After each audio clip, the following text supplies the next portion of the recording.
የእንግሊዝ ፕሪሚየር ሊግ የመጋቢት ወር ኮከብ አሰልጣኝና ተጫዋች ተለይተዋል። በወሩ ውስጥ በዓለም አቀፍ ጨዋታዎች ምክንያት በሊጉ 2 ጨዋታዎች ናቸው የተከናወኑት።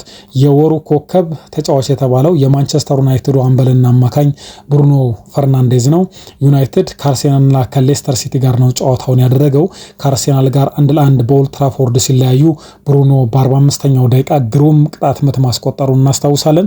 በኪንግ ፓወር ደግሞ ሌስተር ሲቲን 3-0 ሲረቱ ብሩኖ ፈርናንዴዝ አንድ አግብቶ ለራስመስ ሆይሉንድና ለአሌሃንድሮ ጋርናቾ ግቦች አመቻችቶ ማቀበል ችሏል። ስለዚህ በሁለቱ ጨዋታዎች ዩናይትድ እንደ ቡድን 4 ግቦችን ሲያስቆጥር በአራቱም ላይ የብሩኖ ፈርናንዴዝ አስተዋጽኦ ነበረበት። 2 አግብቶ 2 አመቻችቶ ማቀበል ችሏል። ይሄ ፖርቱጋላዊ በሊጉ ያመቻቸውን ኳሶች ቁጥር 50 አድርሷል። ብሩኖ የወሩ ኮከብ ሲባል ይሄ ለ5ኛ ጊዜ ነው። የወይኒ ሩኒን ክብረ ወሰን መጋራት ችሏል። በሊጉ ታሪክ ብዙ ካሸነፉት መካከል በ3ኛ ደረጃ ላይ መቀመጥም ችለዋል። ሃሪኬን፣ ሰርጂዮ ኩን አጉዌሮ እና መሐመድ ሳላህ 7 ጊዜ አሸንፈዋል። ስቴቨን ጀራርድ እና ክርስቲያኖ ሮናልዶ ደግሞ 6 ጊዜ ሲያሸንፉ የዩናይትዶቹ ብሩኖ ሩኒ እንደዚሁም ሩቨን ቫን ፐርሲ 5 ጊዜ ማሸነፍ ችሏል። ብሩኖ ፈርናንዴዝ ከዚህ በፊት 4ቱን ያሸነፋቸው በ2020 ነበረ። የካቲት፣ ሰኔ፣ ህዳርና ታህሳስ ወር ላይ አሸንፏል። የወሩ ምርጥ ግብ ሽልማትንም 8 ጊዜ ማሸነፍ የቻለ ተጫዋች ነው።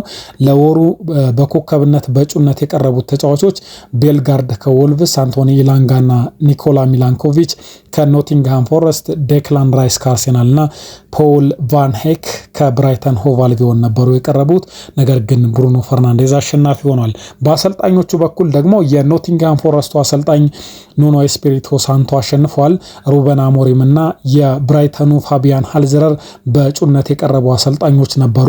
ኑኖ ግን በዚህ የውድድር ዓመት ለ3ኛ ጊዜ የወሩ ኮከብ አሰልጣኝ ተብሎ ተመርጧል። ማንቸስተር ሲቲን 1-0 እና ኤፕስዊች ታውንን 4-2 በወሩ ውስጥ አሸንፈዋል ኖቲንግሃሞች። ኑኖ በአሰልጣኝነቱ ለ7ኛ ጊዜ አሸንፏል። ከሚኬል አርቴታ እና ራፋኤል ቤኔቴዝ ጋር እኩል 6ኛ ደረጃ ላይ መቀመጥ ችለዋል። በወሩ ምርጥ አሰልጣኝ በመሆን በአንድ የውድድር ዓመት ከኑኖ በላይ ያሸነፉት ሚኬል አርቴታ 2022-23 የውድድር ዓመት፣ ፔፕ ጓርዲዮላ 17-18፣ የርገን ክሎፕ ደግሞ 19-20 የውድድር ዓመት 4 ጊዜ በአንድ የውድድር ዓመት ማሸነፍ ችሏል። ገና የውድድር ዓመቱ ስላልተጠናቀቀ ኑኖ ምናልባት አንድ ጊዜ የሚያሸንፍ ከሆነ ከነዚህ አሰልጣኞች ተርታ መሰለፍ ይችላል። ኖቲንግሃም ፎረስት በዚህ የውድድር ዓመት ለአውሮፓ ቻምፒየንስ ሊግ ደረጃ ለማግኘት የሚፋለም ቡድን ነው። አሁን በሊጉ 3ኛ ደረጃ ላይ መሆኑን እናውቃለን። ከፕሪሚየር ሊጉ ምርጥ አማካኞች መካከል አንድነቱን ያስመሰከረው ኬቨን ደብሮይነ ከማንቸስተር ሲቲ ጋር እንደሚለያይ ያሳውቋል። ይሄ ቤልጂማዊ በሲቲ የከፍታ ዓመታት ቁልፍ ሚና የነበረው ተጫዋች ነው። በ2015 በኢቲሃድ ነው የጀመረው ይሄንን አብሮነት። እናም እስካሁን ድረስ ምርጥ ብቃቱን ያሳየ ተጫዋች ነው።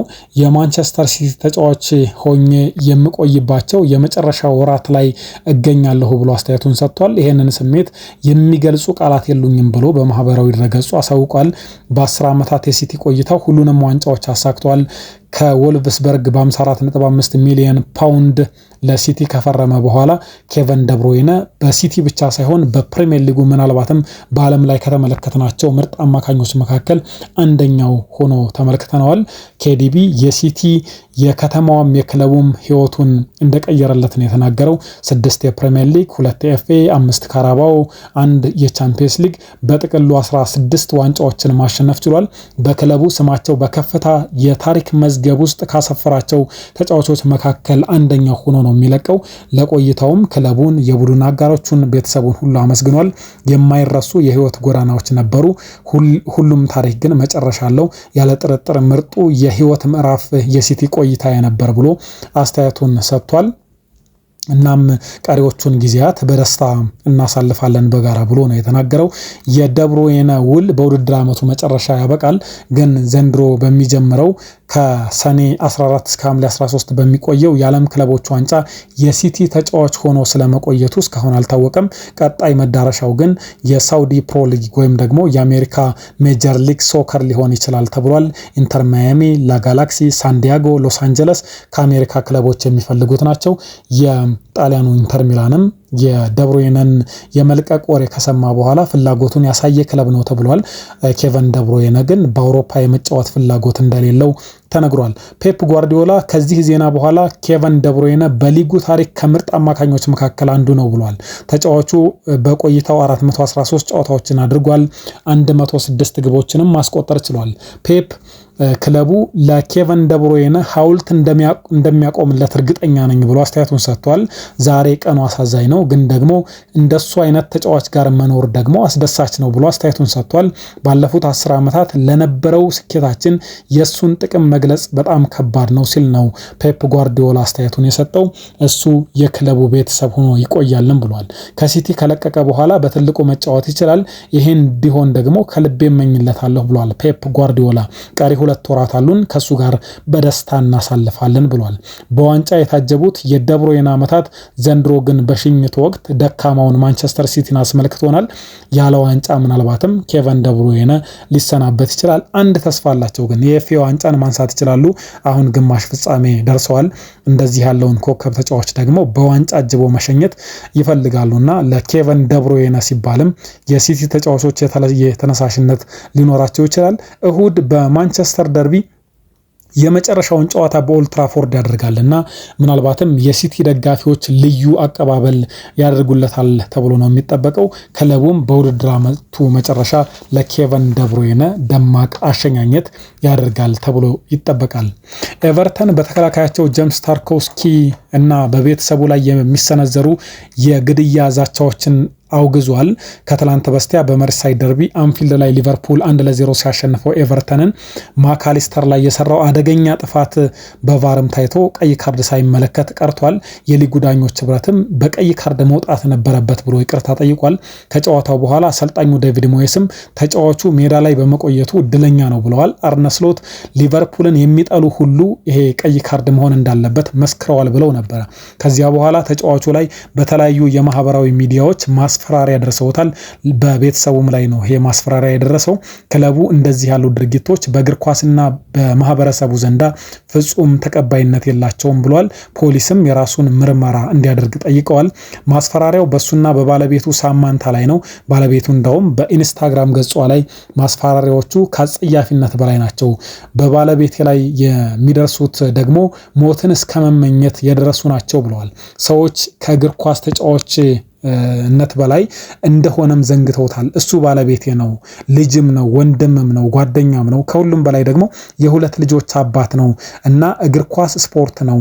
አንዳንድ ደጋፊዎች ነን የሚሉ ሰዎች ግን ከእግር ኳስ በላይ ሆኖ ሰውነታችንን ይዘነጉታል ብለዋል። ታርኮውስኪ ከጨዋታው በኋላ ማካሊስተርን አውርቶት ነበር። ይቅርታም ጠይቀዋለሁኝ ይቅርታዬንም ተቀብሏል ብሎ አስተያየቱን መስጠቱ ይታወቃል።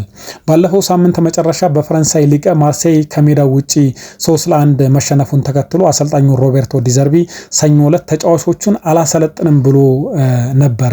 የፈረንሳዩ ሌኪፕ ነው ይሄንን ያስነበበው። ይሄ ጣሊያናዊ በውጤቱ ክፉኛ በመበሳጨቱ ነው ይሄንን ያደረገው። በአሰልጣኙ ውሳኔ የተበሳጩት ተጫዋቾችም ከዚያ በኋላ በዲዘርቢና በአሰልጣኙ ቡድን አባላት አንሰለጥንም ብለው ነበረ እና ሁለቱን ወገን ለማግባባት በአስታራቂነት መህዲ ቤናሻ መሃል ገብቶ ነበርና ልምምድ እንዲጀምሩ አድርጓቸዋል።